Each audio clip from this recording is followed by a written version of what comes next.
I know our time is very limited and we're going to get on with it right away. Um, Two wonderful writers with two very different genres. Kavita's book delves into oral histories. She has done an amazing amount of research and put together stories from Hindus, Muslims, Sikhs, Britishers, Englishmen who served in India, lived in India, and collected their memories.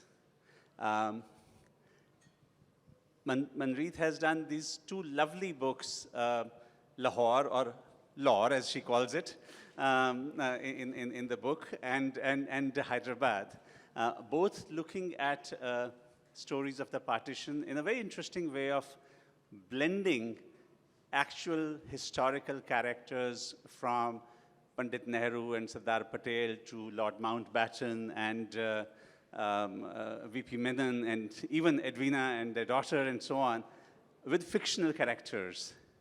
So, Kavita, let me start with you. When you were collecting these oral histories and considering that you did this for BBC, they've resonated a lot within certainly the Indian diaspora. Do you think publication of a book like this is having any impact on how the British view partition? And I mention this because you've got this very interesting character, Dennis, a former soldier who's now in his 90s. And when you ask him about the horrors of the partition, he first says, we didn't know what was going on. And then his maybe a later day regret is, oh, maybe we could have done more. So I collected these testimonies for the 70th anniversary, 2017. And even the word partition is not a word that is well known. And when I say that, and this might be surprising, it's not even well known in British South Asian families. So people of the second and third generation may not even know their parent, their grandparent had a partition story. And I would say, kind of people of my generation, we were not taught partition, we're not taught empire in schools. It's not a compulsory part of the education. So partition is not well known. And so what happened with the 70th anniversary, my radio series, but other programs too, is I collected testimonies from across Britain. And I suppose the advantage of doing it in Britain is that you can get a whole range of voices, which I managed to capture. And I think that people were shocked that this event, this historical event, had happened that still has reverberations today. And so now, for the 75th anniversary, when that generation is just dwindling, I would say younger generations in British South Asian families are trying to piece together their past and their own families' partition stories and discovering many extraordinary things. Like they thought their family began in one place, actually it began in another. But I would also say that Britain itself is now coming to terms with its colonial legacy, and partition is one bit of that. And what I discovered was that a lot of people that came to Britain in the 50s and 60s were people who had suffered from, they'd been part of partition, they had often migrated already, and so why wouldn't you go abroad? Because that awful thing had already happened, you'd already lost your home, so why wouldn't you start again? And so, funnily enough, partition is all around us in Britain, and 75 years on, we are only just coming to terms with that, with what that means.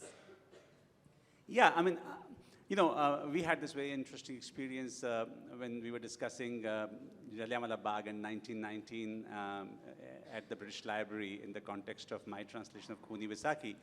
And one of the things that came out in that conversation was how little the history of the empire is taught amongst the younger generations. There's hardly any awareness of what it did.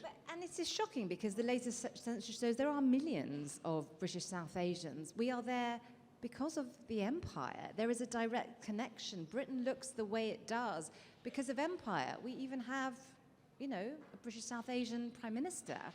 And it is very surprising that people don't know. I mean, maybe, you know, there is complications in teaching colonial history, but I think we're going to have to know our history, because I always argue Jallianwala Bagh, partition, empire, it is British history. Yeah. Let me just follow up on that, Kavita.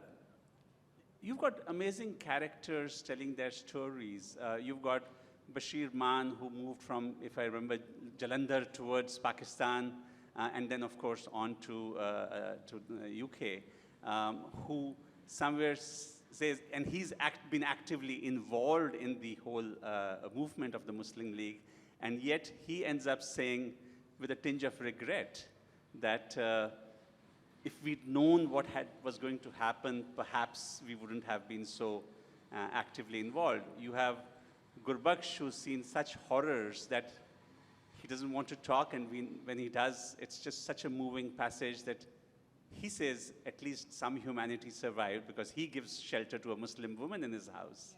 Yes. And then you have Harchet, who is so stung by the horrors of the partition that he refuses to celebrate Independence Day. Did you see a broad trend of emerging through your testimonials that you collected? This notion of regret or notion of not wanting to celebrate, or are these isolated ones? I think it's dangerous to actually make broad assumptions about the experience of partition. The experience of partition is unique to every single individual. It is impossible to capture every single experience, and I think we should be careful about that. Now, what I would say is that there are many contradictory things that people feel. You can feel fear, sometimes fear of the other, but you can also love the other. They are your friends. They may even be your best friend.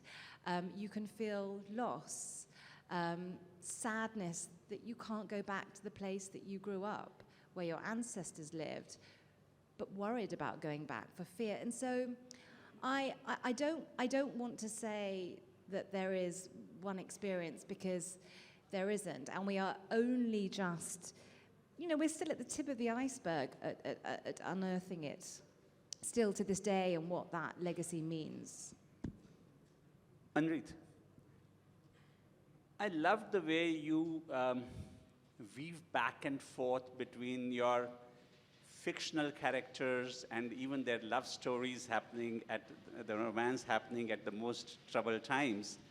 And then you've got actual voices that you make come alive of all of these real historical characters, from the Nizam of Hyderabad to Sardar Patel, and all those conversations that seem to be taking between real people. How much of that is history and fact as opposed to fiction? To what extent can a reader actually get the sense that Sardar Patel actually said these things? Thank you, Navdeep. That's a wonderful question. So just to provide context for those who haven't read the books of the trilogy, Lahore is book 1, Hyderabad is book 2, and inshallah Kashmir should come out this year, which is book 3. Lahore really looks at the 9 months leading up to the independence and partition of India.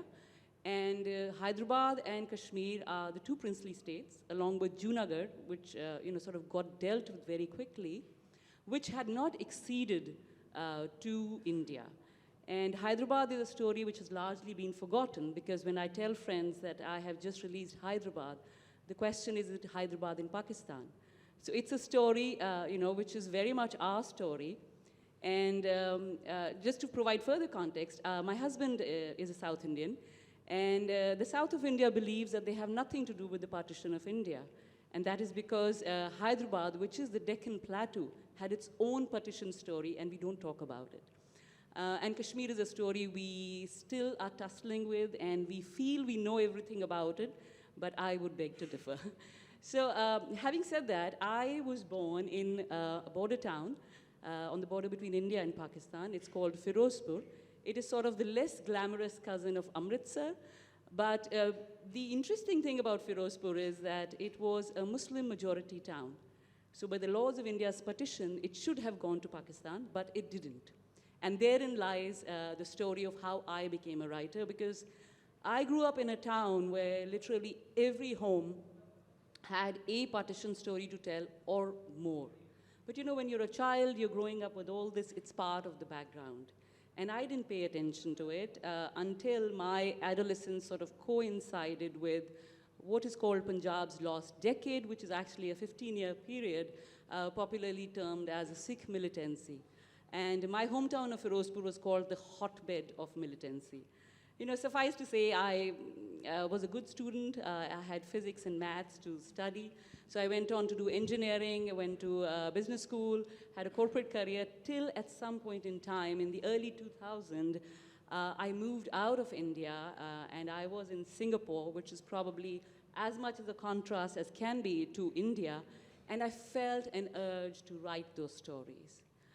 I attempted. I have no training as a writer. I am not even a literature graduate. So I realized very quickly that I did not understand what had happened. And to understand what had happened, I started going to the libraries, and thus began my 20-year journey with trying to understand partition and understand the stories which I saw around me, but I never found in my history textbooks.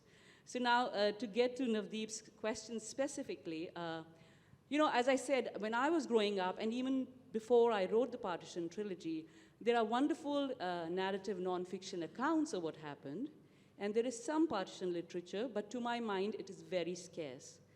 I live in New York City, which is the capital of the Jewish diaspora, and though one is not supposed to compare and contrast traumas, but you know, every year there are these wonderful books that come out, fiction, nonfiction, memoirs, where the third generation of the Jewish diaspora is wrestling with the Holocaust.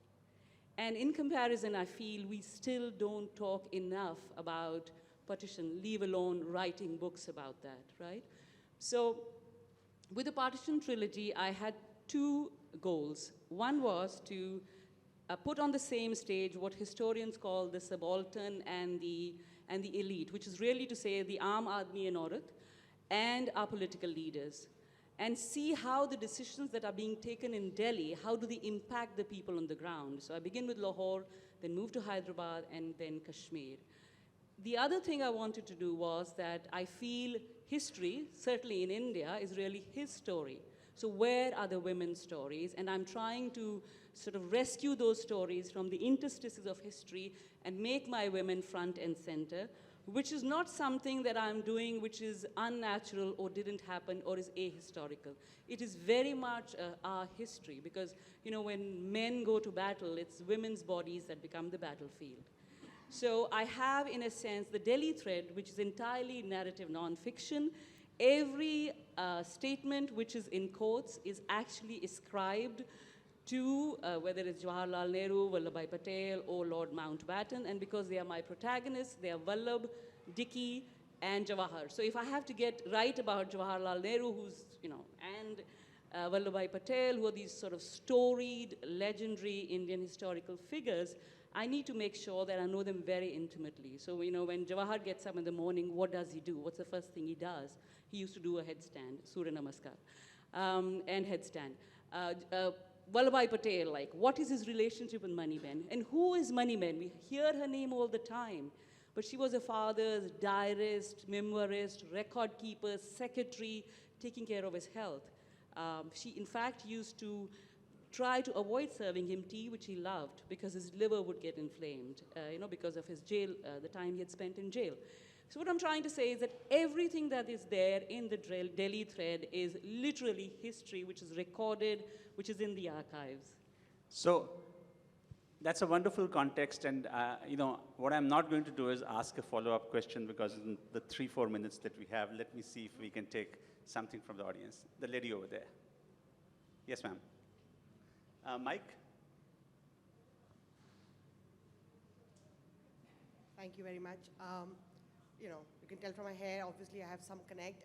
I've grown up with a great-grandmother, grandparents, and now an 83-year-old mother in a household that must have had a treasure chest of stories. Do you have a question, ma'am? I do, and I'm just getting to that in the next sentence. Did you find, like I found, they were not ready to talk about their experiences, and it's scary. Even as you're talking about it, it's scary. Yeah. So what was your experience? Thank you for that, and thank you for sharing your family connection. I would say that silence has pervaded partition memories for so long in Britain, but also here and on the Indian subcontinent. And it's not surprising, is it? Because it is so traumatic, and you want to forget, but you can't forget. And in my experience, people would often, maybe they would give fragments of stories, but not the whole story. And maybe their children wouldn't ask. And I'm talking about Britain here. The children, the second generation, were trying to deal with their own world. They might not even know about partition. It is, for me, I have found the third generation who want to know their history, who are asking. And there is something about an ease between a grandparent and a grandchild, which is so different from a child and a parent, where something is broken, and people will speak. But me going into their homes, maybe I look like their grandchild, and I am an outsider. It is easier to speak to outsiders, I think. And they did tell me their story, but I only spoke to people who wanted to tell. It is not my job to ask people to tell if they don't want to, because you have the right not to speak as well. But I could tell when they were giving me their interview, I could see them remembering, and I could see them editing what they wanted to say. But I would also see the reaction in the room of their children and their grandchildren, who were very moved by these stories, because nobody ever asks in one sitting. And it is also difficult to tell really awful stories, but also there are very tender stories as well of what was lost and friendships and love that was ruptured. So I would always say to anyone, if you have partition, it is in your family, you must record it, because, you know, if we have this session in 5 years' time, I don't know how many more of that generation will be with us. Do we have time for one more? Okay. Yes, please. Over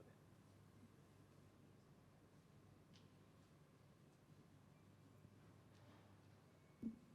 Hello, my question to you is, could you please tell us about your book's treatment by the audience? Because there was a time when Saadat Hasan Manto wrote short stories about the first uncovering truth behind the partition, and it wasn't treated well by the audience. So could you please tell how your audience treats your books? You are the audience. Yes. Read them and tell them, right? They are wonderful books, but please. No, I agree with Navdeep, but I have to sort of, what Kavita said earlier, I do feel that our generation is jaded. The generation before us, where, for instance, I did my own oral narrative to get the people in my hometown to share their stories with me. And I just want to add, there is a huge element of guilt, because the penny dropped for me when one elderly Sikh gentleman said to me in Punjabi, and I'll translate in English for those who don't get it, Putter kise de haath saaf nahi, nobody's hands are clean. Because unlike the Jewish Holocaust, where there were clear villains and survivors, here brother turned against brother.